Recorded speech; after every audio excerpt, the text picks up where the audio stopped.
Sawadee krap, I'm JP Mestanza, and it's Wednesday, September 3rd. You're watching Phuket Extra, brought to you by PVCPhuket.com. Let's start in Bangkok as Thailand's political chessboard shifted again today, with the opposition People's Party formally backing Boomjai Thai leader Anutin Chamvirakul to become the next prime minister, while insisting on tight conditions. In response, the caretaker Phuket Thai government is moving to dissolve the House of Representatives. Earlier on Wednesday, People's Party leader Natapong Ruangpanjawut said his 143 MPs will support Mr. Anutin, but remain in the opposition. In return, the next government must dissolve the House within 4 months of announcing its policy, paving the way for a general election. The People's Party also wants either a swift constitutional referendum or rapid steps to elect a constitution drafting assembly, and has barred Boomjai Thai Party, Anutin's party, from seeking a House majority. Later, Anutin said that he accepted the terms and signed a written pact, announcing plans for a minority coalition of 146 MPs. That bloc still falls short of the 247 votes needed in the House to elect a prime minister, so a cross-party vote will be crucial. He asked the House Speaker to schedule the PM vote as soon as possible. Complicating matters, caretaker Prime Minister Phumtham Wechayachai said he sought royal approval to dissolve the House, arguing that returning power to voters is the clearest path out of uncertainty. That move is disputed by the Council of State, which says a caretaker premier lacks authority to dissolve parliament, a legal question now at the heart of the standoff. Amid speculation, the military signaled neutrality. Lieutenant General Bunsen Paklang, the commander of the 2nd Army Region, flatly rejected coup rumors and said the army will support whichever minister is legitimately chosen, urging respect for the political process. All this follows the Constitutional Court's August 29 removal of Pentotang Shinawat for an ethics violation, which upended coalition math and elevated the People's Party as kingmaker. The party is collecting nationwide feedback as it calibrates its role.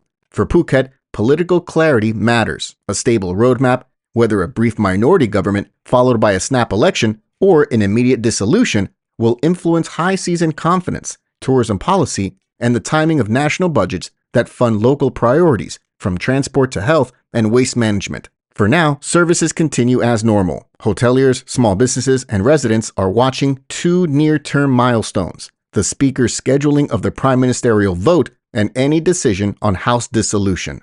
For more, visit PhuketNews.com. Thailand's cabinet has unlocked the long-stalled Phuket Expressway by approving a new investment model for the Patong section, better known as the Patong Tunnel.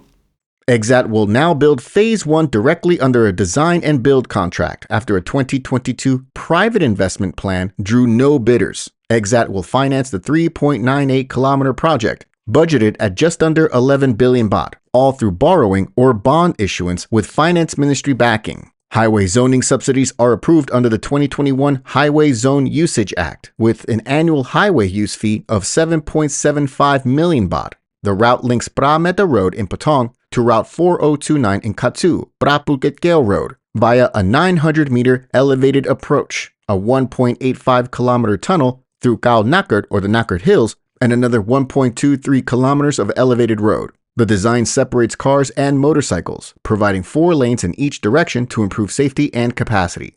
Tolls are slated as a flat rate at opening: 15 baht for motorcycles, 40 baht for cars, 85 baht for 6 to 10 wheel vehicles, and 125 baht for vehicles with more than 10 wheels, with reviews every 5 years. Exat now projects completion in 2030 for the Patong Tunnel project. However, it has not confirmed the construction start date, despite earlier guidance that targeted an October 2028 finish. On the ground, land expropriation, about 5.75 billion baht, has been completed. Patong Municipality is clearing designated sites, with demolition due to be finished by September 7th, and around 230 eligible recipients have received compensation.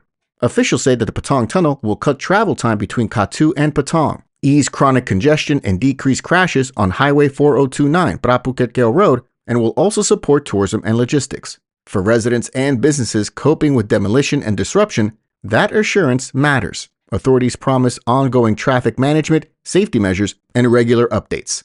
For more, visit PhuketNews.com. A horrific workplace accident has claimed the life of a 53-year-old Myanmar construction worker on Tuesday morning near the main Supercheap branch just north of Phuket Town. Police have identified the victim as Mr. Ko Tet Win. Co-workers rushed him to Mission Hospital after he was struck on the head by a concrete elevator at the site. He was pronounced dead shortly after arrival. Phuket City Police say they were notified just before 11:30 a.m. Deputy Investigations Inspector, Police Lieutenant Colonel Natanon Srilet, confirmed initial reports indicating the man was hit while on duty and suffered fatal head injuries. Investigators are coordinating a post-mortem examination and are examining the scene to determine exactly how the equipment was operating at the time. Authorities are expected to review compliance and speak with the contractor as the investigation continues. For more, visit thephuket.news.com.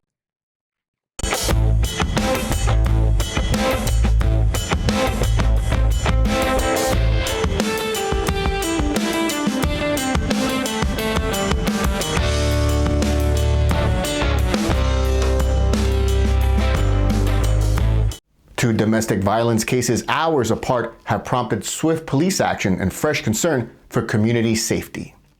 In Wichita, officers arrested a 49-year-old man identified only as Mr. Yut for allegedly setting fire to his ex-wife's car outside her home just before 1 a.m. on Monday, September 1st.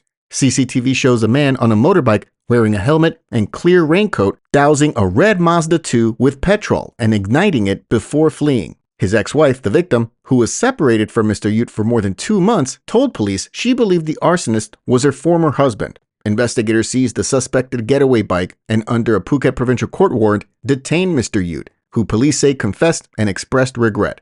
He remains in custody on arson charges.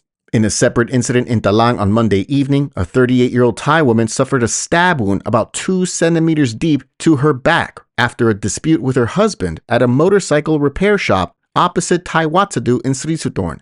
Police say the argument, reportedly over a fishing reel, escalated when 34-year-old Trirong Detponga allegedly stabbed her with scissors and fled.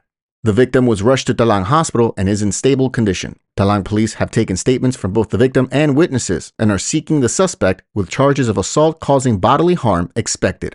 Both cases underscore a difficult reality. Domestic disputes can escalate quickly and endanger lives. Police in Phuket urge anyone facing threats or violence to seek help early. Contact local police stations or call 191 in an emergency. Authorities say investigations are continuing and further legal action will follow. For more, visit thephuket.news.com.